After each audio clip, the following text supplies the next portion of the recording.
সন্ধ্যা নামছে গ্রামে। রুবেল, সুমি আর টিটু ফিরছে বাড়ি, কিন্তু আজ তারা যাবে সেই ভয়ঙ্কর পাকুড়তলার পথ দিয়ে। ভয়ঙ্কর বুড়ি, সাদা শাড়ি, হাতে লণ্ঠন, বট পাকুড় গাছ, রাত, কুয়াশা। গ্রামের লোকেরা বলে রাত হলে নাকি এই গাছের নিচে দেখা মেলে সাদা শাড়ি পরা এক রহস্যময় বুড়িকে। 3 বাচ্চা গাছের নিচে বসে, এক ছেলে আঙুল দেখাচ্ছে, মেয়ে ভয় পাচ্ছে। সন্ধ্যা, রুবেল বলল, আজ রাতে আমরা এখানেই বসে থাকব। দেখ ভূত আসে কিনা। রাত, পাকুড় গাছ, 3 বাচ্চা, মোমবাতি জ্বলছে, পেঁচা বসে আছে, কুয়াশা, চাঁদের আলো আর কুয়াশার মধ্যে মোমবাতি জেলে বসে আছে তারা।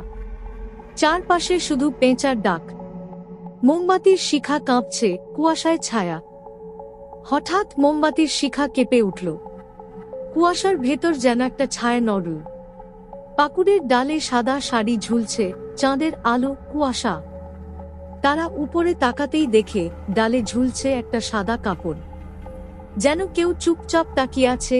ভুতুড়ে বুড়ি, সাদা শাড়ি, লাল চোখ, হাতে লণ্ঠন, কুয়াশা।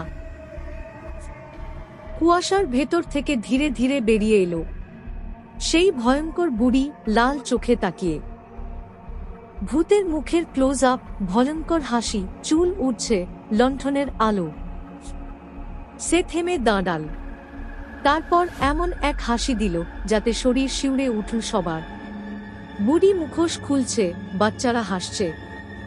হঠাৎ বুড়ি মুখোশ খুলে ফেলল। আসলে তো গ্রামের দাদিমা। বাচ্চাদের ভয় দেখিয়ে মজা নিচ্ছিলেন।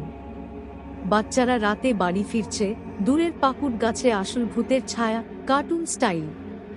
তারা হাসতে হাসতে বাড়ি ফিরল, কিন্তু গাছের ফাঁক থেকে যেন কেউ এখনো তাকিয়ে আছে। আসল ভূত কি তবে এখানেই?